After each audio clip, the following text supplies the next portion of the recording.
Excessive heat warnings going into effect at 11 a.m. this morning for the I-95 corridor, D.C. Metro, as well as southern Maryland. This is where we could be seeing those heat index values up to 110 possible. Definitely want to make sure you're taking those precautions to stay safe.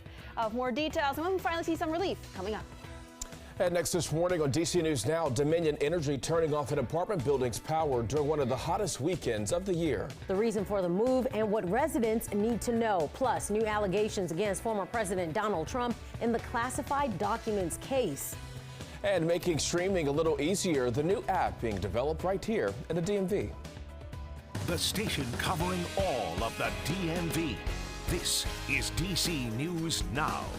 It is 6 o'clock, right on the nose. We're starting with a live look outside. The heat returns with a vengeance. Make sure you stay cool and stay hydrated.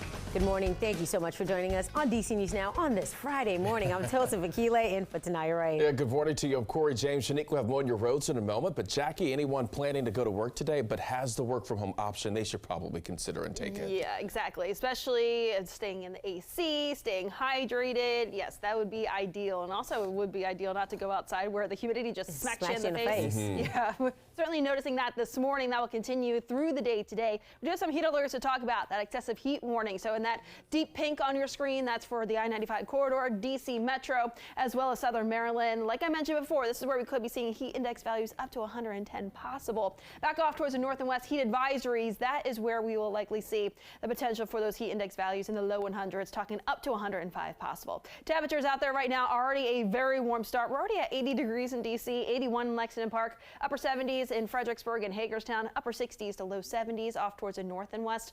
Out towards the I-81 corridor, those dew points are very high, and we're seeing those feels like temperatures already feeling like 84 in DC. So it's going to be a very hot one today, another hot one tomorrow before we see some relief Sunday. More details on those numbers coming up. Shanika's here. The all-important look at those roads. How's it looking right now? All right, we're in the district. Things are looking pretty smooth out there, Jackie. Now, in the later hours of the morning, you're only in the 6 o'clock hour, but in the later hours of the morning, you will start to see delays build heading farther south over the Anacostia Freeway. The Southeast-Southwest Freeway is looking all nice and clear in the 14th Street Bridge.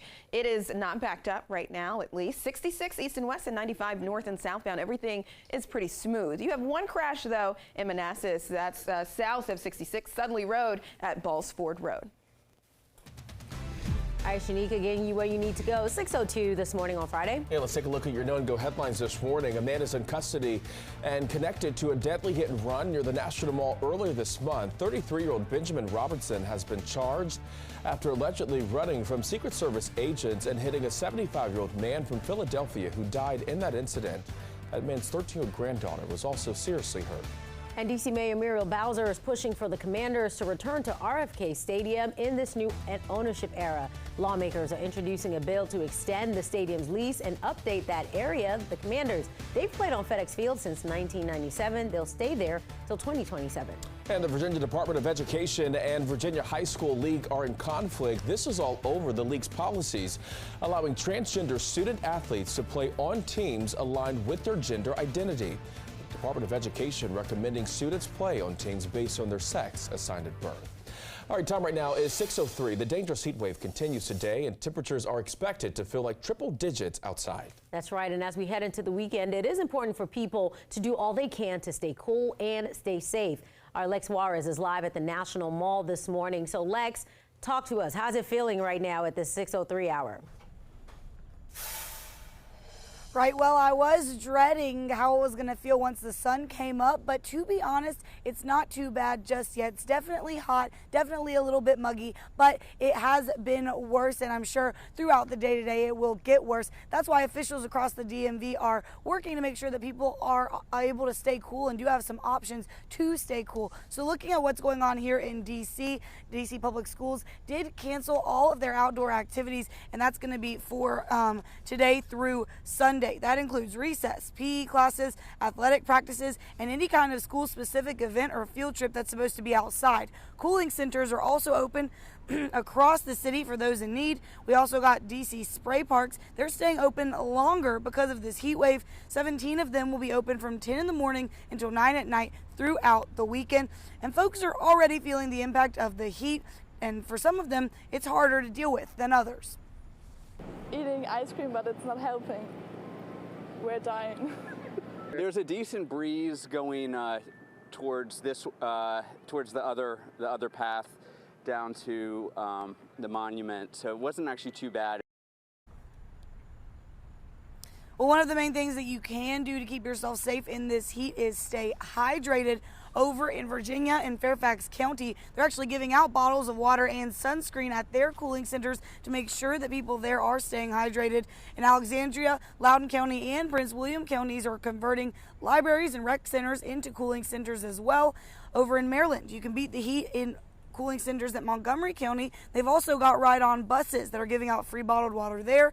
And in Prince George's County, there are also cooling centers open. So across the DMV, we've got plenty of cooling center options for people who don't have anywhere else to go to stay cool. Now, it is important to make sure that you are staying cool and staying hydrated because there is a risk of heat-related illness. That could be anything from a heat rash and a sunburn to something that's even more serious like heat stroke or heat exhaustion. So make sure that you are looking out for yourself, staying hydrated, staying cool when you can, and inside when you can, and just making sure that you know those signs and warnings of any of those diseases or heat-related illnesses that could strike during this hot weekend that we're going to have.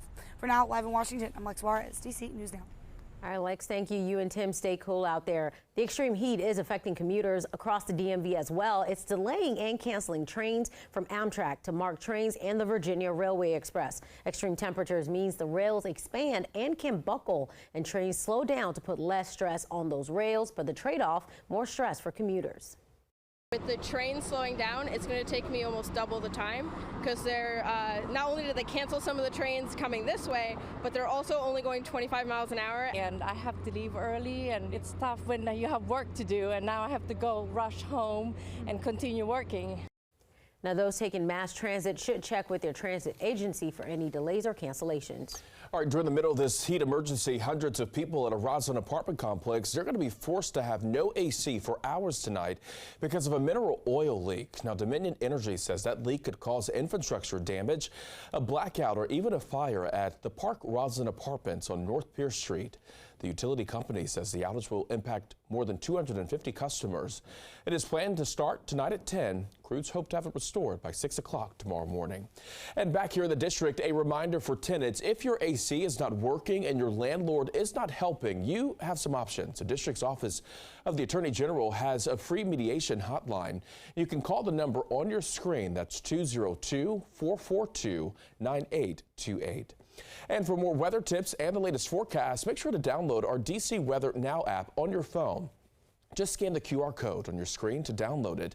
You can also visit our website. That's dcnewsnow.com. All right, time right now is 6:07. Developing now, police say the man who hit and killed a grandfather near the National Mall early this month is now in custody. That man, the suspect, is a 33-year-old man, Benjamin Robertson. Police have identified him. Police say the crash happened while Robertson was trying to get away from Secret Service. The victim who died was a 75-year-old man visiting from Philadelphia. His 13-year-old granddaughter was also hurt in the incident. Robertson has been charged with second-degree murder. And this morning, Fairfax County Police, they're trying to figure out why a son shot his mother and then himself inside an apartment yesterday. This happened around 5 o'clock p.m. along Arlington Boulevard in Seven Corners. Authorities initially said both were taken to the hospital with life-threatening injuries. However, we've now learned investigators believe they are expected to survive. And Arlington County's Department of Environmental Services is warning people to avoid contact with 4 Mile Run stream. They say dumpster material ended up in the water after home construction workers cleaned out the dumpster. The department says the material ended up in the drains that lead to the stream. They say people should avoid that area until 3 p.m. tomorrow. All right, time right now coming up on 6:10 on this Friday morning. Happening now, D.C. Mayor Muriel Bowser is working to support athletes across the city. She announced a new sports team, which will be led by the Office of the Deputy Mayor for Planning and Economic Development. Now, this sports team will work with both professional and recreational players. Right now, the team is focusing on maintaining athletic teams already in the district and on attracting new ones. A sports study will be done to find the best way to accomplish this goal. This last year, Mayor Bowser directed $60 million in funding to create an indoor sports complex. Meantime, officials, they're taking a major step to get the Washington Commanders back to D.C. Yeah, congressional leaders are introducing a bill to turn RFK Stadium into a mixed-use development, extending the stadium's lease by 99 years. The bill was introduced by Kentucky Congressman James Comer and D.C. Congresswoman Eleanor Holmes Norton. However, there is pushback from D.C. Council Chairman Phil Mendelson. He says the price tag may be too high for D.C. taxpayers, and there are more important things to focus on. Fans of the team are cautiously excited. I haven't heard all the arguments, so I don't want to prejudge what it would do to the taxpayers just yet. But there should be a partnership where we absorb some costs and they absorb some costs. The bill has to pass Congress, then Mayor Bowser would have to talk to the City Council about passing that bill. All right, it is 6:10. Check this out. 2 South Carolina college roommates are developing an app right here in the DMV that they hope will improve your streaming experience. Yeah, DC News Now's Annalisa Gale has a look at how it all works. It's simpler. Everything's on demand. Alex Hall, like many others, relies mainly on streaming services to watch his favorite shows. It's just cheaper than cable. His favorite apps are HBO Max and Netflix, but with the ongoing streaming wars, finding a movie or show to watch can be overwhelming. At the end of the day, you sit down looking for something to watch, and you spend 30 minutes kind of doom scrolling without really finding anything. That's the gap that DMV native Gatsby Frimpong and co-founder Mike Fickle are trying to fill with their new app called Gatsby TV. We started by taking every different streaming platform that's out there and all the shows and movies available and consolidating it into one place. The app, created by the former Coastal Carolina University College roommates, allows you to add all your favorite streaming services in one place. So you no longer scroll through Netflix looking for something to watch just to back out of there. Fickle, who is originally from Miami, says the DMV has been a great place to grow the self-funded startup. I think the DMV is attractive for a lot of reasons. We've found no shortage of, very supportive people out there in the tech ecosystem. Right now, they're looking for feedback from users. We want to make sure that we're building something useful that's really solving a problem for people. The app is not yet available on Apple TV, but it is expected to be by the end of the year. In the district, Annalisa Gale, DC News Now.